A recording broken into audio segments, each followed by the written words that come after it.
Alors, bonjour à tous et bienvenue à cette présentation de notre atelier Introduction à l'amour divin. Alors, quand on parle de l'amour divin, pour nous, c'est un terme qui a été fréquemment utilisé dans les messages reçus par James Paget. Donc, ici, on a une photo de James Paget.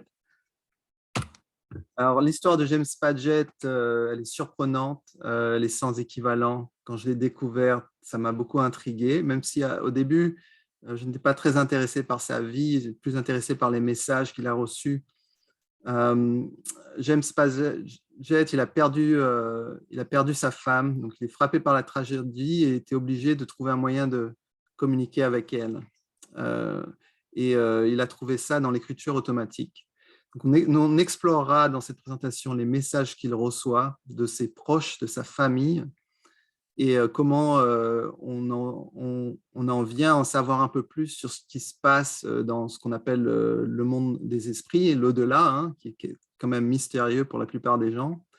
Et enfin, nous parlerons des messages signés Jésus, c'est-à-dire qu'au bout d'un moment dans sa vie, il a commencé à recevoir des messages non plus de ses proches, non plus de sa famille, mais des esprits célèbres, et le plus célèbre d'entre eux étant Jésus. Alors, voilà ce que Jésus a dit de James Paget dans un message daté du 25 octobre 1918. Il y a certaines qualités dans votre constitution, à la fois spirituelle et matérielle, qui vous rendent perméable à l'influence de nos pouvoirs et à notre utilisation pour le but de notre projet et travail. Et c'est cela qui nous a déterminés à vous choisir pour cette mission. Aussi étrange que cela puisse paraître, au cours des temps précédents, je n'ai trouvé aucun homme avec la qualification requise pour ce travail.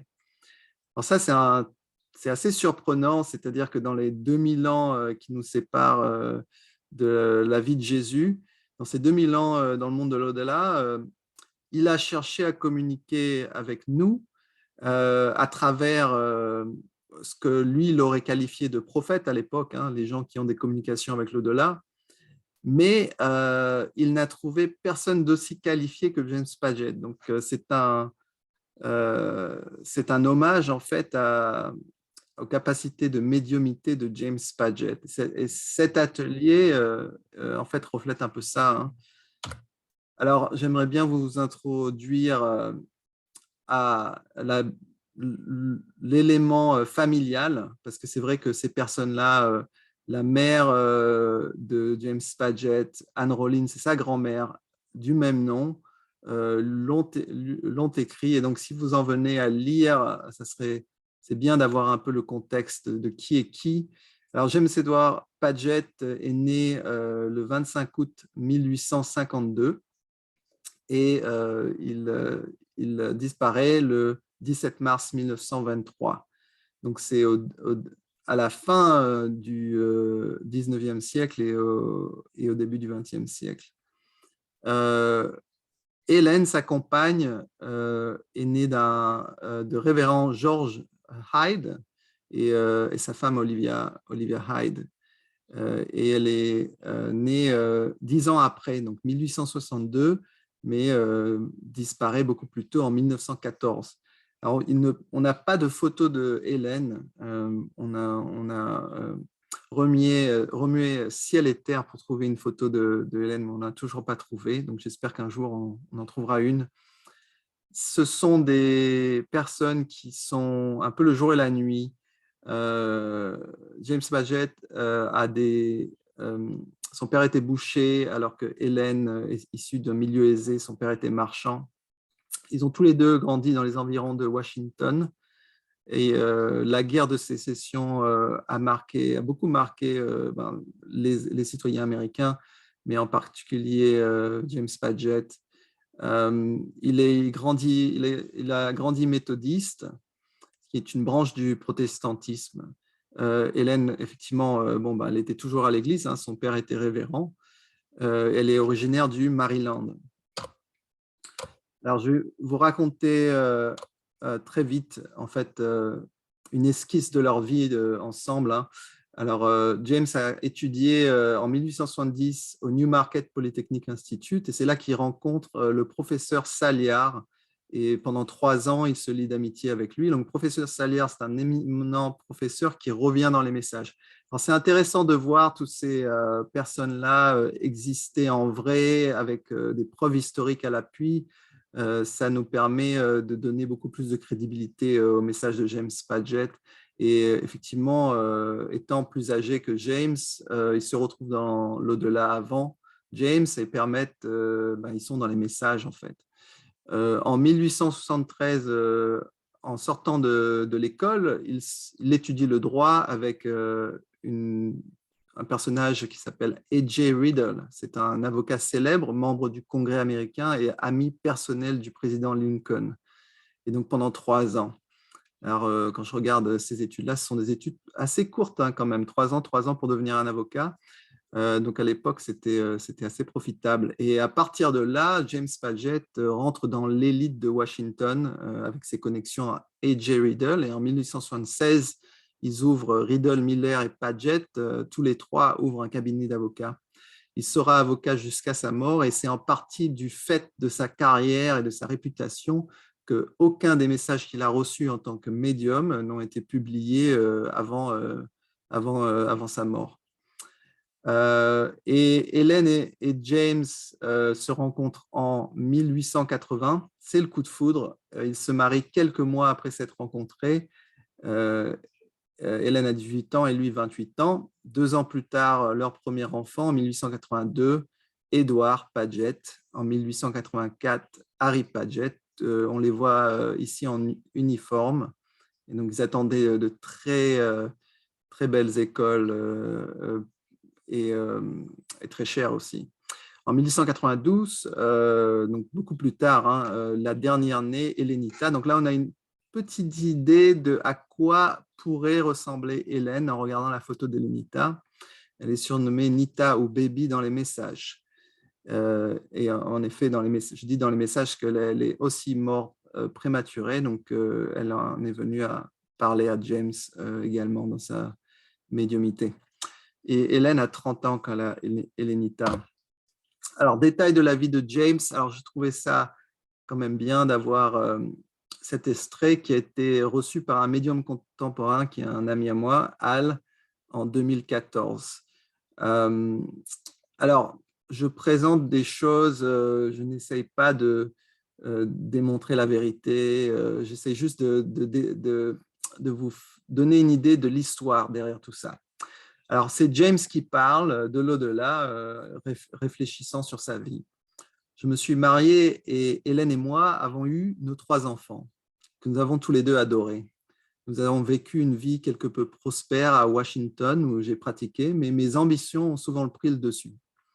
J'ai souvent pris des risques financiers et souvent misé notre argent dans des entreprises douteuses.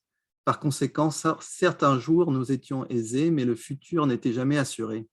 J'ai voulu prouver à ma famille, à la famille d'Hélène, que j'avais pleinement réussi et je vois certainement que maintenant, cette vaine poursuite a souvent pris le dessus. En raison de nos incohérences financières, nous avons été souvent forcés de changer de résidence et cela a beaucoup peiné Hélène. Un jour, nous étions très à l'aise et le lendemain, nous touchions le fond.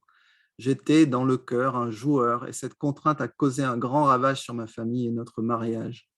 J'ai dû également beaucoup travailler afin de rester à flot financièrement car il était très important de maintenir l'apparence à la fois pour ma carrière et notre réputation. Mon manque de présence dans la maison déplaisait beaucoup à Hélène parce que j'étais souvent au bureau ou dehors avec mes amis avocats, appréciant la boisson et la cigarette. Hélène était toujours dans mon cœur une âme douce qui n'approuvait pas mes mauvaises manières. Nous sommes souvent et continuellement querellés au sujet de mes défauts au cours de notre mariage. La plupart du temps, nous avons réussi à maintenir les apparences et avons envoyé nos enfants dans les meilleures écoles que nous pouvions nous permettre. Alors, j'aimerais maintenant passer euh, à l'histoire de la vie d'Hélène. Pareil, a été reçue un jour plus tard en 2014. Alors, Corinne, est-ce que tu pourrais nous lire les détails de la vie d'Hélène, s'il te plaît?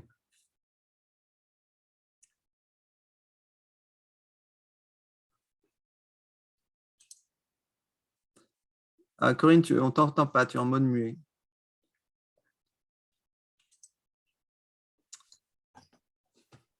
J'ai grandi très confortablement En effet, j'ai été très protégée et un peu dorlotée durant mes années de formation. J'étais bien instruite et élevée pour être une dame. J'avais un caractère doux et très innocent. J'ai vu le monde à travers des lunettes colorées en rose et j'ai été heureuse de le faire. Au cours de ma 18e année, je me sentais prête pour le mariage et j'ai imaginé une grande vie pleine de promesses et d'élégance. J'ai eu mes prétendants, mais lorsque j'ai rencontré James par des amis communs, je fus troublée et émue. C'était un homme beau, grand, qui se portait bien, même s'il paraissait un peu trop sûr de lui. Son regard s'est également attardé sur moi et il a commencé à me courtiser. Quelques mois plus tard, nous étions mariés. Après quelque temps, nous nous sommes installés et avons élevé notre famille. Ned était un peu rêveur et avait de grands projets. Cependant, la capacité de discerner le bon chemin pour atteindre ses objectifs lui faisait défaut. Il était assez têtu et n'écoutait pas très bien les conseils. J'ai essayé de le soutenir autant que j'ai pu et d'être sa femme aimante à ses côtés. Mais ma patience et ma santé ont commencé à décliner alors que les années s'écoulaient et nos perspectives sont devenues moins certaines. Nous avons argumenté de temps à autre en raison de mes espoirs non comblés dans notre mariage. Mon rêve d'une vie romantique de loisirs ne s'est jamais réalisé et je dois admettre quelque amertume. Au cours des années, nous avons fini par nous distancer et j'ai jugé préférable de m'éloigner afin de vivre ma propre vie avec notre fille. Ah, merci, Corinne. Alors, c'est l'histoire, on ne peut pas parler de James Paget sans parler d'Hélène. C'est une histoire d'amour, c'est grâce à son amour pour Hélène et sa volonté de s'excuser auprès d'Hélène qu'on en est arrivé à voir ces messages.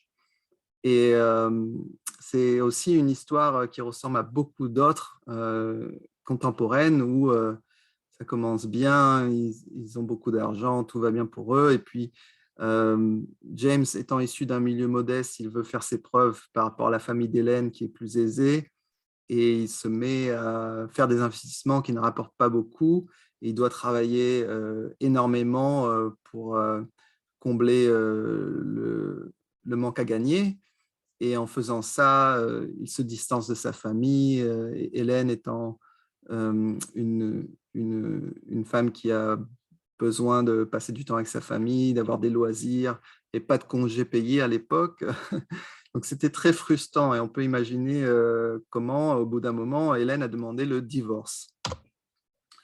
Mais en février 1914, avant même que le divorce soit conclu, Hélène a un arrêt cardiaque. Alors, ce n'est pas venu tout de suite. Elle était malade pendant des années avant. Et au bout d'un moment donné, elle vivait avec sa fille Hélène, loin de James. Et elle s'est internée dans un sanitarium, ce qui est en fait un établissement de plein air où on va dans la forêt pour pouvoir respirer et récupérer de sa maladie. Mais ce n'est pas arrivé. Elle a eu un arrêt cardiaque. Et donc là, c'est la presse release, c'est-à-dire l'article qui est paru à l'époque en février 1914. Alors, c'est intéressant cette date de 1914, parce qu'effectivement, plus loin dans l'année, en septembre, ça sera la Première Guerre mondiale. Alors, c'est ce qui s'est passé. En proie à un deuil épouvantable, James tente de la contacter. Effectivement, lui, il n'a pas choisi le divorce. C'est Hélène qui lui a imposé. Et quand il apprend sa mort, c'est devenu insupportable. Il faut qu'il fasse quelque chose. Alors, pour vous donner un contexte, au début, dans les années... alors, on va lire... Il se dirige vers une médium au nom de Mrs. Malby. Alors, comment on sait que Mrs. Malby, elle existe? On a trouvé cet article publié dans un journal le 28 mars 1914, où il y a le nom Mrs. Kate, Mrs. Malby and Others. Donc, on savait qu'à Washington, il y avait une Mrs. Malby et elle était dans le milieu spiritualiste. Alors, le milieu spiritualiste, c'est un milieu où il y avait les séances, hein, les tables tournantes, tout ça, ça vient du spiritualisme, mais il y a beaucoup de choses dont on ne connaît pas grand-chose qui n'ont pas été publicisées, mais le spiritualisme a une longue histoire de communication avec le monde des esprits. Alors, en anglais, on lit The First Spiritualist Church will conduct special exercise of Pityan. Donc, en gros, ils vont conduire des exercices spéciaux au temple hein, pour observer the 66th anniversary of modern spiritualism. C'est-à-dire, ça fait 66 ans que le spiritualisme existe. Donc, cette tradition de communiquer avec le monde des esprits, elle est très établie à l'époque de James Paget. C'est pour ça qu'il en vient à consulter des médiums parce qu'il y en avait beaucoup à l'époque. Et c'est vrai qu'on a du mal à imaginer ça parce que dans le monde moderne, on a complètement supprimé depuis cette idée que les médiums sont dans les journaux, etc. Même si ça a beaucoup changé maintenant. Mais en gros, le spiritualisme a eu son moment de gloire dans les années 1850 jusqu'à 1920, etc. Bref. Donc, pendant la séance, Mrs. Malby a décrit Hélène de façon parfaite. Elle a aussi annoncé à James que lui aussi avait le don de médiumité. Donc là, on a cette session avec Mrs. Malby. Hélène est décrite parfaitement. James est bouleversé, mais aussi James apprend qu'il suffit qu'il pratique la médiumité. Pour lui, c'était l'écriture. Et donc, suivant les conseils de Mrs. Malby, James s'entraîna à l'écriture automatique jusqu'à recevoir des messages d'Hélène. Alors, pour ceux d'entre vous qui n'ont jamais vu une écriture automatique, dans le cas de James Paget, ça ressemble à ça. Des pattes de mouche, c'est un flot du stylo qui ne quitte pas le papier et il ne prend pas le temps de séparer les mots. Effectivement, tout est en anglais là maintenant. Alors, je ne sais pas si vous arrivez à lire la première ligne. Was for one another. C'est ce que je peux lire. Et puis derrière, vers la troisième ligne, j'ai commencé à traduire. Donc, yes, I was, and when she sang. Donc, si vous voulez essayer de reconnaître les mots, c'est assez facile, hein, la troisième ligne. Yes, I was, and when she sang, oh, dry those tears, I thought. Donc, les messages qui viennent à travers Hélène, alors moi j'ai commandé les scans de tous ces messages-là, je les ai dans une clé USB, c'est quelque chose que tout le monde peut faire. Donc je regardais, il y a quand même beaucoup de différences dans la façon dont il écrit suivant les esprits qui viennent. Alors je vais vous montrer un exemple plus tard. Alors qu'est-ce que ce message-là dit? C'est un message qui vient d'Hélène. Oui, j'étais avec toi. Et quand elle a chanté « Oh, sèche tes larmes », j'ai pensé que tu ne dois laisser aucune larme couler pour moi, car j'étais avec toi et tu n'avais pas besoin de ressentir cette peine, car il n'y a pas de doute que je t'aime. Donc, en fait, à travers l'écriture, James, tous les soirs, s'entraîne et il finit par recevoir ce qu'on peut qualifier de lettre d'amour, en fait, d'Hélène, et ça l'encourage à continuer, parce que le deuil disparaît et fait place à une nouvelle romance. À la fin du message, viens dans mes bras et laisse-moi t'embrasser et te dire à quel point je t'aime. Car je suis tellement rempli d'amour ce soir que je peux à peine attendre que tu me rejoignes. Sois donc mon vrai et seul amour et mari, ta très chère Hélène. Donc à la fin, vous voyez là, your own true Hélène. Ce qui est intéressant, c'est que Hélène ne fait pas que donner des lettres d'amour, elle lui donne des nouvelles. Donc, apparemment, elle a un travail. Oui, je vais au travail, comme tu le dirais, au lever du soleil, et j'essaye de montrer aux esprits qu'il y a un Dieu et qu'il attend patiemment que leur cœur s'ouvre à son amour. Et quand ils s'ouvriront, cet amour viendra à eux et ils verront qu'ils n'ont jamais été aussi heureux. Ensuite, je leur explique que Dieu a prévu pour leur bonheur qu'ils aient une âme sœur et que s'ils me laissaient chercher leur âme sœur pour eux, je le ferais avec plaisir. Je leur montre qu'il y a une façon de communiquer avec leurs âmes sœurs si elles sont sur Terre. Alors, il y a beaucoup de choses dans ce petit paragraphe. On apprend qu'en fait, elle a un travail spirituel et qu'il y avait plusieurs classes d'esprits. Il y a des esprits comme elle qui ont compris qu'il n'y a qu'un Dieu. et que ce Dieu est amour, et d'autres esprits qui sont un peu confus et qu'il faut aider. Donc, c'est intéressant. Et le concept d'âme sœur qui, j'avoue, m'a beaucoup intéressé. Il y a beaucoup de gens qui viennent au message de James Paget et qui sont touchés grâce à ce concept d'âme sœur. Parce que je pense que c'est le nombre de messages qui parlent d'âme sœur est supérieur à toute autre publication spirituelle que vous pouvez trouver.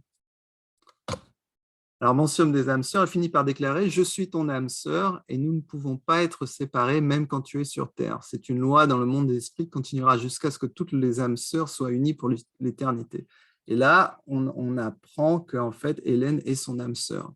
Ce qui n'arrive pas toujours, d'ailleurs, dans les messages, il y a d'autres, ses amis, par exemple, ils rencontrent leur âme sœur, mais ils disent bah, « Je ne l'ai jamais rencontrée quand j'étais sur terre. Mais là, je l'ai rencontrée dans le monde des esprits. » Et donc, on se rencontre aussi en regardant la vie de Hélène et James. Donc, Hélène et James ont 10 ans de départ, donc ça ne veut rien dire. L'âge ne veut rien dire pour les âmes sœurs.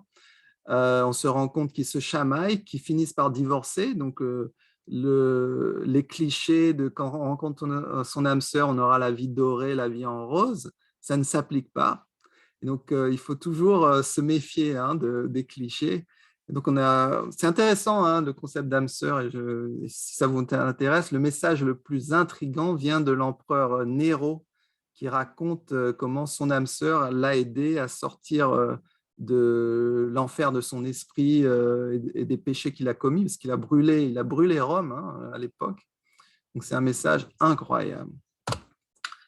Alors, un autre des nouvelles de Hélène, elle aide son amie Jeanne. Alors, Corinne, si tu veux lire ce message.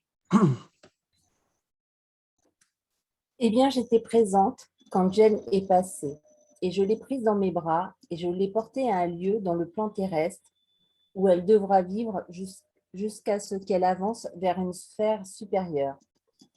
Elle était très heureuse de me voir, car elle m'a reconnue et m'a dit « Oh, Hélène, où suis-je ? C'est étrange que je sois avec toi. » Je lui ai dit qu'elle était passée de la vie mortelle à la vie spirituelle et qu'elle ne devait plus penser à son corps et qu'elle ne pourrait plus jamais y entrer. Elle ne m'a pas tout à fait comprise, mais elle a dit qu'elle ne voyait pas pourquoi elle ne pourrait pas rentrer dans son corps, car il était seulement endormi, et qu'elle le ferait aussitôt qu'il se réveillerait.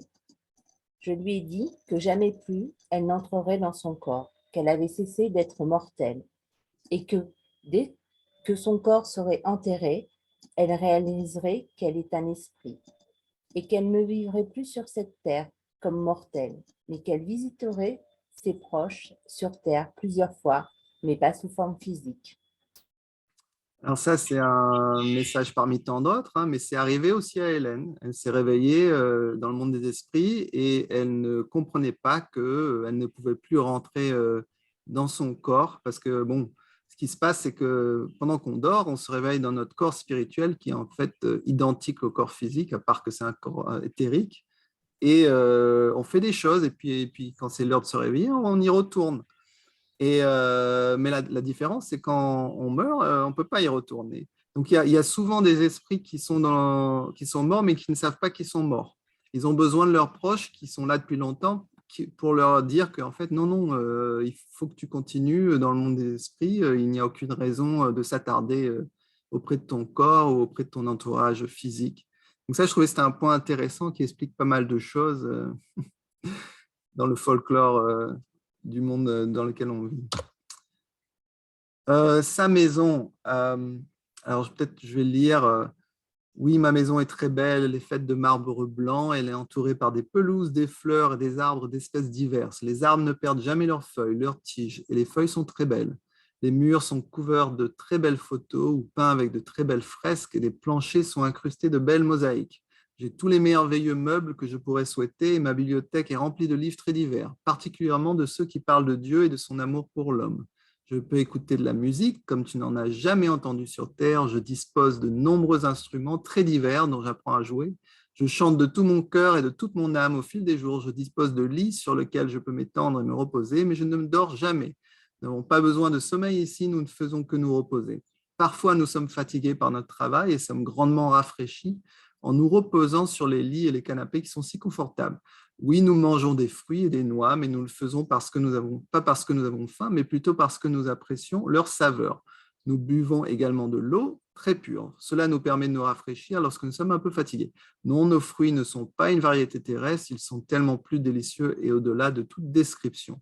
Nos instruments ne sont pas comme ceux sur la terre, ils ne sont pas des instruments à cordes, mais sont joués par nos pensées de bonté et d'amour. Waouh, j'aimerais bien avoir une maison comme ça. Et donc, on se rend compte qu'en fait, ça ressemble au paradis, mais on sait, grâce au message de James Paget, que ce n'est même pas le paradis. C'est juste ce qu'on appelle la troisième sphère. Alors, je vais digresser un peu, mais en gros, on apprend par le message de James Paget que les esprits n'appellent pas leur lieu de vie par un nom, comme nous, on dirait un pays, par exemple, mais ils les numérotent. Donc, la première, deuxième, troisième, quatrième, cinquième, sixième et septième sphère. Et après 7, il n'y a plus de numéros. Et donc, la troisième, c'est une sphère très belle. Ce n'est pas une sphère parfaite, mais c'est une sphère très belle. Et c'est là qu'Hélène décrit, et elle y est arrivée directement.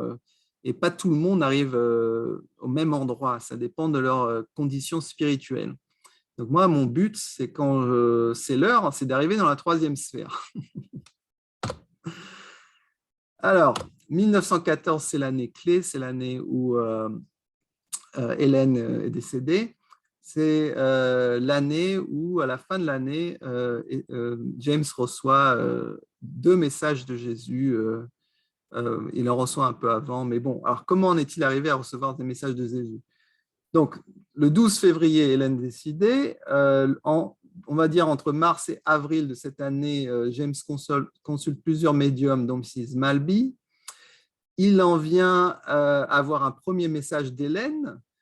Il se met à se passionner de spiritualisme. Il y a beaucoup de livres à lire et donc il lit à propos de la progression à travers les sphères célestes et encourage Hélène à progresser. Donc, les sphères célestes, ce sont les sphères qui ne sont pas numérotées et on dit de ces sphères que ce sont des sphères d'harmonie avec Dieu. Et donc, il dit, bon, qu'est-ce que tu attends? Tu es contente dans la troisième sphère, mais il y a plus à voir, plus à explorer. Donc, Hélène hésite, mais elle promet de demander à sa grand-mère, la grand-mère de James, qui est plus évoluée qu'elle dans des sphères plus hautes, comment une telle chose peut être accomplie. La grand-mère de James lui répond que c'est à travers la prière qu'on progresse dans la condition de l'âme. Donc, ce côté où James demande à Hélène à propos de choses spirituelles, ça a ouvert la porte pour la spiritualité dans les messages. Le 28 juillet, c'est la Première Guerre mondiale. Alors, ma petite théorie, c'est que parce que c'est la Première Guerre mondiale, il y a eu de façon urgente de communiquer à propos de la spiritualité. Alors, Dr. Leslie Stone, j'ai oublié de traduire, mais rencontre James Paget à son bureau. Alors, Dr. Leslie Stone, pourquoi il est important? C'est que c'est un de ceux qui sont en séance, c'est-à-dire qui s'assoivent pendant que James reçoit ses messages. Donc, c'est un témoin, on va dire. Donc, c'est encore une preuve de la véracité de ce que James Paget a expérimenté, mais aussi c'est celui qui publiera les messages 40 ans après la mort de James Paget. Il passera des heures à déchiffrer les pattes de mouche et à les convertir en volumes, les classer, etc. Alors, qu'est-ce qui se passe? C'est qu'après la requête de James, James reçoit un message signé Jésus. Il est très, très choqué et c'est là d'où vient beaucoup de détracteurs de James, disent qu'il a des problèmes mentaux, etc. Mais en fait, il est juste choqué parce que Jésus, pour lui, c'est l'équivalent de Dieu. Et il finit par brûler les messages parce qu'il se rend compte qu'il n'est pas digne. Il n'est pas digne de recevoir de tels messages d'une source très haute. Alors, pour les médiums parmi nous, le doute est effectivement quelque chose de très commun. On commence par douter parce qu'on progresse, puis à un moment donné, il y a quelque chose qui défie tout ce qu'on pensait être vrai et on se dit, je dois être erroné. Mais les membres de la famille de James l'encouragent et disent j'étais là, j'ai vu Jésus, c'est bien lui, etc. Continue. Et effectivement, avec persistance, il va continuer. Et merci Seigneur pour le fait qu'il ait continué, parce que nous avons maintenant l'équivalent de 2 fois la Bible en termes de contenu, des milliers de messages, 250 messages attribués à Jésus, à peu près 150 sont publiés dans les volumes. Dr Leslie Stone, donc c'est le monsieur qu'on a vu avec la moustache au début là, et Eugene Morgan, c'est un autre de ceux qui sont dans le cercle avec James Paget quand il reçoit. Alors, l'écriture de Jésus, elle est très différente de ce que reçoit quand il reçoit Hélène. Alors, ma théorie là-dessus, c'est que comme il y a une distance entre dans le temps et dans la condition spirituelle, c'est beaucoup plus dur d'avoir un rapport très clair avec Jésus qu'avec Hélène. Et donc, avec Jésus, vous voyez, il ne maintient pas les lignes, c'est beaucoup plus difficile de le lire. Alors, essayez de lire un peu ce qui est écrit, on va essayer ensemble. Alors, moi, je vois « This is the flowing of the Holy Spirit into the soul of a man and the it's supposed to be disappearing of all that tend to keep them in a condition of sin and of disease. » Alors, question, qu'est-ce que cela veut dire d'être né de nouveau? Alors ça, c'est probablement une question de James Paget. Alors, dans les messages, il a tendance à avoir une pensée et les esprits sont capables de lire ses pensées, donc répondent dans les messages en temps réel à ce qu'il demande.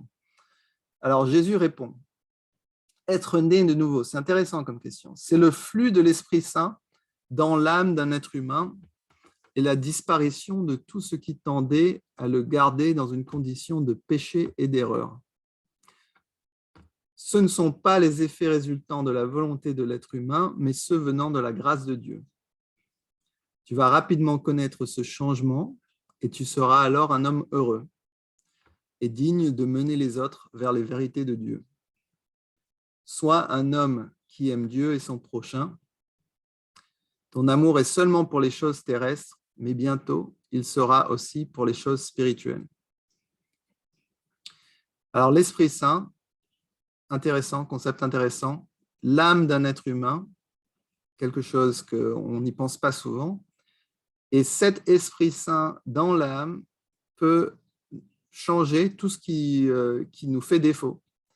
Disparition de tout ce qui tendait à le garder dans une condition de péché et d'erreur. Donc ça, c'est le message principal des messages de James Paget. Et cet Esprit Saint, c'est le véhicule qui transmet l'amour divin. Donc c'est beaucoup de similarités finalement avec le concept de l'Esprit Saint et du catholicisme, à part que dans le catholicisme, il y a la Trinité, c'est-à-dire que Dieu est l'équivalent de Jésus est l'équivalent de Dieu, ce qui, dans les messages de James Paget, n'est pas vrai. Jésus n'est juste qu'un homme comme tous les autres hommes, à part qu'il a prié, il était tellement en harmonie avec les lois de Dieu qu'il en est fini à avoir une condition spirituelle tellement élevée qu'on n'a pas oublié ce qu'il a fait sur terre. Alors, on va souffler un peu. Les personnages qu'on avait vus au début continuent à communiquer et voilà ce qu'ils disent. Edger Riddle, l'avocat, j'essaierai de faire ce que tu me dis, mais il sera plus difficile de croire que la prière est plus que la simple expression d'un désir et n'atteint pas plus haut que l'esprit et les désirs d'un homme. Je ferai ce que tu me suggères et si tu as raison, je ne manquerai pas de lui consacrer tous mes efforts sincères et profonds. En fait, ici, c'est l'intellectuel, Edger Riddle, qui dit « Mais comment est-ce que la prière est supérieure à l'esprit? C'est impossible. Mais je vais quand même essayer. Et si tu as raison, et si tu peux m'aider, par exemple, à progresser, parce qu'il n'était pas dans la sphère la plus élevée, je ne saurais comment te remercier. » Professeur Salliard, qui était son professeur à l'université, je suis maintenant dans la 3e sphère, donc lui, il est content, il est dans la 3e sphère, avec votre femme et votre père, qui sont mes compagnons très constants. Ma condition actuelle est celle d'un grand bonheur, mais je sais qu'il y en a de plus grand, de plus haut. Et comme l'ont trouvé votre grand-mère et votre mère, je pourrais le trouver aussi.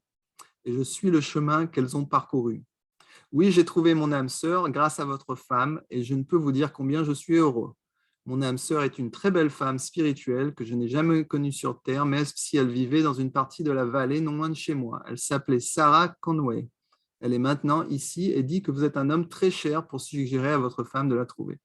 Donc, en fait, Hélène, elle tient ses promesses. Elle trouve les âmes sœurs pour ses amis et ils sont tous très reconnaissants. Alors, je regarde un peu où on en est au niveau de temps. Je vais laisser ça, on va couvrir ça dans d'autres sessions plus tard, mais Jésus a essayé auparavant de communiquer aux hommes à travers Emmanuel Swedenborg, un scientifique mystique suédois, 1668-1772. Mais ce fut en partie un échec parce que Swedenborg, son esprit était tellement agité et avec des idées à lui qu'il a changé le contenu des messages pour en fait que ça soit plus en conformité à ce que lui, il croyait lui. Et dans ce message-là, dans le texte, il dit qu'il il a beaucoup de remords. Donc, on ne va pas lire ça, on va couvrir ça plus tard. Alors, le nombre de gens qui sont des esprits qui sont venus à travers James Paget, il y en a tellement que ça ne tient pas dans une page. Alors, pour les Français, il y a Descartes. J'ai vu Descartes. Il y a tous les apôtres, John, Luc, Paul, et effectivement, Jésus, 152 messages. Alors ça, c'était les statistiques que j'avais retenues des traductions de Christian. Donc, il y en a beaucoup plus de traductions maintenant, donc le nombre doit être un peu plus élevé. Moi, j'ai beaucoup apprécié lire Abraham Lincoln, les empereurs romains. J'ai adoré les empereurs romains. J'ai adoré les messages de Anne Rollins, sa grand-mère, parce qu'ils sont très spirituels et très clairs. Des personnages de la Bible, Nicodémus, des Américains, Thomas Jefferson, Constantine, des figures du catholicisme, mais aussi Amon et Aman. Alors ça, je vous laisse découvrir par vous-même, mais très, très intéressant. Des gens qui prétendent avoir vécu dans le continent d'Atlantis, la reine Victoria. Donc beaucoup de témoignages. Et beaucoup trop de Napoléon est venu.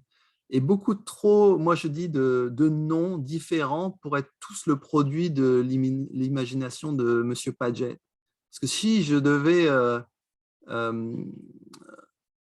faire quelque chose de mauvaise foi, je n'irais pas compliqué avec tant de noms. Hein. Ça serait beaucoup plus simple. Donc, c'est pour ça que les messages de James Paget, pour moi, ils représentent beaucoup de vérité. Merci de votre attention et que Dieu vous bénisse. Et je dédie ça à James et Hélène Paget.